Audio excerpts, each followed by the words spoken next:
संत की दूरदर्शिता। एक संत के पास 30 सेवक रहते थे। एक सेवक ने गुरुजी के आगे प्रार्थना की, महाराज जी, मेरी बहन की शादी है तो आज 1 महीना रह गया है तो मैं 10 दिन के लिए वहां जाऊंगा। कृपा करें, आप भी साथ चले तो अच्छी बात है। उद्धरण। गुरु जी ने कहा, बेटा देखो टाइम बताएगा, नहीं तो तेरे को तो हम जाने ही देंगे। उस सेवक ने बीच बीच में इशारा गुरुजी की तरफ किया कि गुरुजी कुछ ना कुछ मेरी मदद कर दें। आखिर वह दिन नजदीक आ गया। सेवक ने कहा, गुरुजी कल सुबह जाऊंगा मैं। गुरुजी ने कहा, ठीक है बेटा।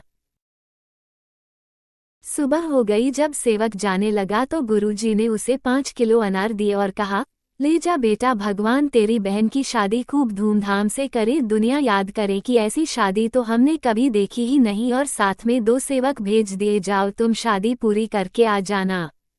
उद्धरण। जब सेवक घर से निकले 100 किलोमीटर गए तो जिसकी बहन की शादी थी वह सेवक दूसरों से बोला, गुरुजी को पता ही था कि मेरी बहन की शादी है और हमारे पास कुछ भी नहीं है, फिर भी गुरुजी ने मेरी मदद नहीं की।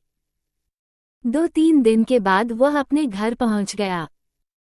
उसका घर राजस्थान रेतीली इलाके में था, वहां कोई फसल नहीं होती थी। वहां के राजा की लड़की बीमार हो गई तो वैद्य जी ने बताया कि इस लड़की को अनार के साथ ये दवाई दी जाएगी तो ये लड़की ठीक हो जाएगी।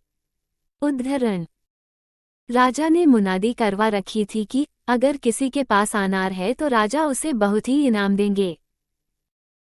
इधर मुनादी वाले ने आवाज लगाई, अगर किसी के पास अनार है तो जल्दी आ जाओ, राजा को अनारों की सख्त जरूरत है।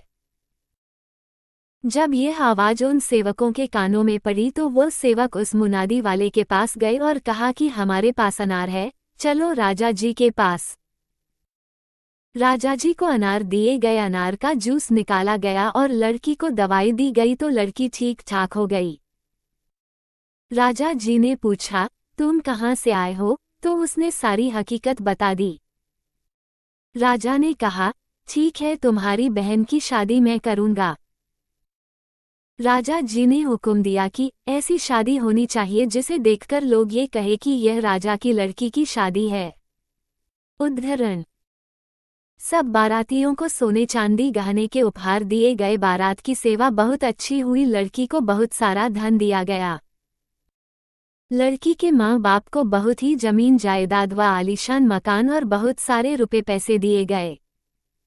लड़की भी राजी खुशी विदा होकर चली गई। सेवक सोचने लगे कि गुरु की महिमा गुरु ही जाने। हम ना जाने क्या क्या सोच रहे थे गुरु जी के बारे में। गुरु जी के वचन थे, जा बेटा, तेरी बहन की शादी ऐसी होगी कि दुनिया देखेगी। संत वचन हमेशा सच होते हैं। संतों के वचन के अंदर ताकत होती है, लेकिन हम नहीं समझते। जो भी वह वचन निकालते हैं वह सिद्ध हो जाता है। हमें संतों के वचनों के ऊपर अमल करना चाहिए और विश्वास करना चाहिए। ना जाने संत मौज में आकर क्या दे दें और रंग से राजा बना दें।